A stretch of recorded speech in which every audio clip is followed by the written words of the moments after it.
আমার শখটা যেমন শখই রয়ে গেল, কেন জানি না এখন মনে হয় আমার শখটা এখন অসুখে পরিণত হয়ে গেছে।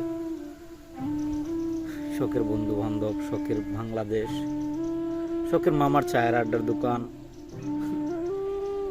শখের মানুষ, মানে মা বাবা ভাই বোন সবাইকে রেখে আসলাম।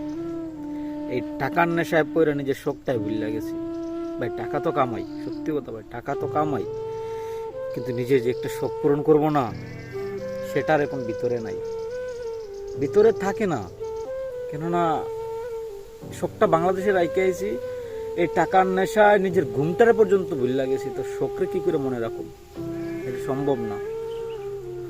কখনো দেখছেন একটা প্রবাসী যখন দেশে গেছে তার নিজের জন্য কিনিয়ে গেছে? কখনো দেখছেন চোখ মিলি? দেখেন নাই।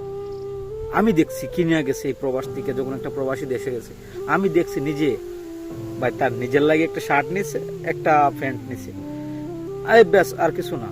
ও শুধু বলছে এটুকুই, ভাই দেখ এতদিন পর দেশে যাব, আমার মা বাবা ভাই বোন বন্ধু বান্ধব আত্মীয় স্বজন, আমার শখের মানুষ প্রিয় মানুষ, ওদের জন্য আমার নিতেই।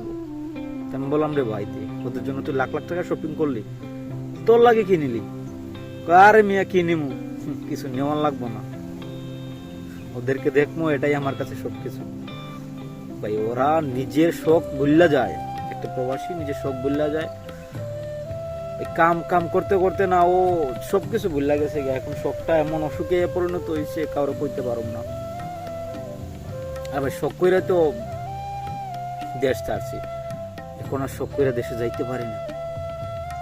কতটা যন্ত্রণা হয়, কতটা কষ্ট হয়, এটা একটা প্রবাসী বলতে পারে, তুমি বলতে পারবা না, আর এটা আমিও বলতে পারবো না। কেমনে কম? কারণ নিজের চোখে দেখতেছি প্রবাসী কি করতেছে, কতটা কষ্ট করতেছে।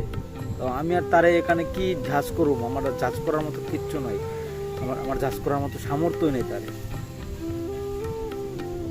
তারপরে এটাই কম, ভালো থাইকো দেশের মানুষ, ভালো থাইকো।